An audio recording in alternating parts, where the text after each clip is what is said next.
For the repair of the Alfa Laval EPC 50OP front module, the following procedures were necessary. Replacement of various electronic components and general cleanup of the unit. For testing, we use 24-volt DC power supply. As soon as we turn it on, the unit responds, and the screen lights up.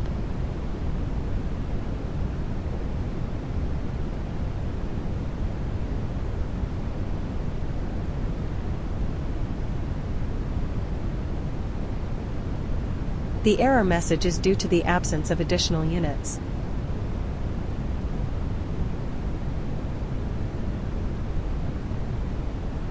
It is now clear that the OP front module is working successfully and is ready to be delivered to the client.